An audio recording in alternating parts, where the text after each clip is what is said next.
के मदानिल अरबी है।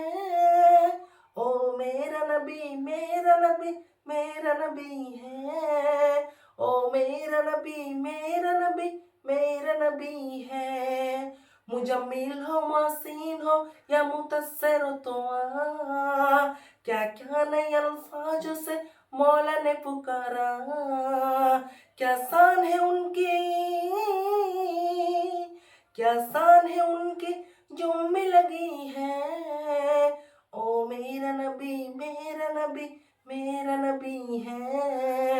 ओ मेरा नबी मेरा नबी मेरा नबी है। প্রিয় দর্শক, যাকে আমাদের হিরো ভাবার কথা, যাকে আমাদের নেতা ভাবার কথা, তাকে আমরা নেতা না ভেবে আমরা অন্যজনকে নেতা বানিয়ে ফেলেছি।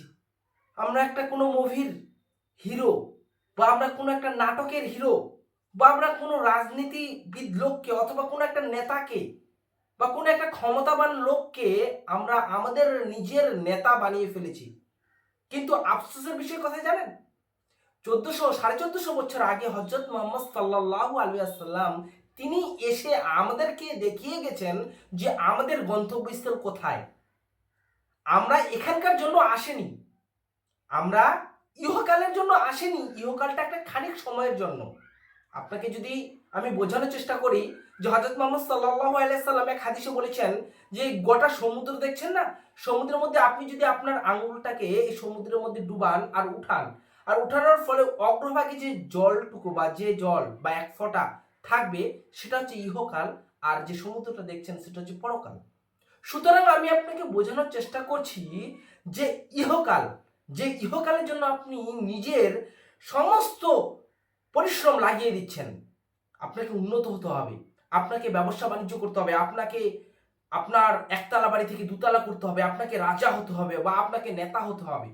আপনি সব কিছু লাগিয়ে দিচ্ছেন, নিজে পরিশ্রম করছেন ইহকালে শুধু উন্নত হওয়ার জন্য। আপনি নেতা বানাচ্ছেন এমন একজনকে যে মানে হারাম জিনিসগুলোকে অ্যাডভাইস করে, এমন কিছু একটা অ্যাডভাইস করে যেগুলো হারাম, আর আপনি সেই নেতাকে নিজের নেতা বানিয়ে ফেলেছেন। আপনি নেতার দেখা দেখি অনুযায়ী চুলের কাটিং রেখেছেন, আপনি সেই হিরো অনুযায়ী যে হিরো কি খায় আপনি সেই খাওয়াটাকে আপনি আপনার পছন্দের খাবার মনে করে নিয়েছেন। আপনি দেখলেন না যে সেটা হারাম না হালাল, আপনি কোনোদিন লক্ষ্য করছেন না যে হিরোটা কিভাবে কাপড় পরছে, কি কাপড় পরছে, আপনি সেই কাপড় পরছেন। আপনি এখন হিরোর মতন হিরো হতে যাচ্ছেন।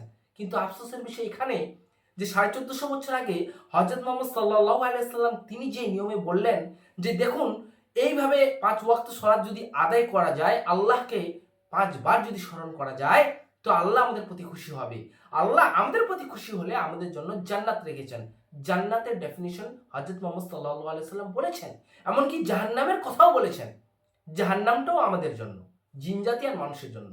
সুতরাং কেউ যদি মনে করে আমি কোনো পাপ কাজ করে কারো হক মেরে আমি জান্নাতে যাব, এই ধারণাটা ভুল। আমি আপনাদেরকে বোঝানোর চেষ্টা করছি যে আপনি যাকে হিরো ভেবেছেন, আপনি যাকে নেতা ভাবছেন, সে আপনার ইন্তেকালের পর আপনার প্রশ্নের অ্যান্সার দিতে আসবে না। আপনি যদি পরকালে আপনার নেকি শর্ট পড়ে যায়, সেই হিরো আপনাকে আপনার তার নেকি আপনাকে দিতে আসবে না। সুতরাং যে আপনার কোনো কাজে আসবে না, তার সাথে তার দেখা দেখি আপনি তাকে অনুসরণ করা, এটা একটা মূর্খামি মনে হয়, এটা অনেকখানি মূর্খামি মনে হয়। আপনি হযরত মুহাম্মদ সাল্লাল্লাহু আলাইহি সাল্লামকে দেখেন, তিনি আমাদের জন্য আল্লাহর কাছে সুপারিশ করবেন। যিনি আমাদের জন্য আল্লাহর কাছে সুপারিশ করবেন, আমরা তাকে ছেড়ে আমরা অন্যজনের হাত ধরছি, এটা মূর্খামি ছাড়া আর কিচ্ছু না। প্রিয় দর্শক, আশা করি আমি আপনাদেরকে বোঝানোর চেষ্টা করেছি 5 ওয়াক্ত সালাত জরুরি, 5 ওয়াক্ত সালাত মাস্ট। নেতা নেতা যদি আপনাকে চুজ করতে হয়, কোনো রাজনীতি নেতা নয়, কোনো মুভির বা কোনো নাটকের হিরো নয়।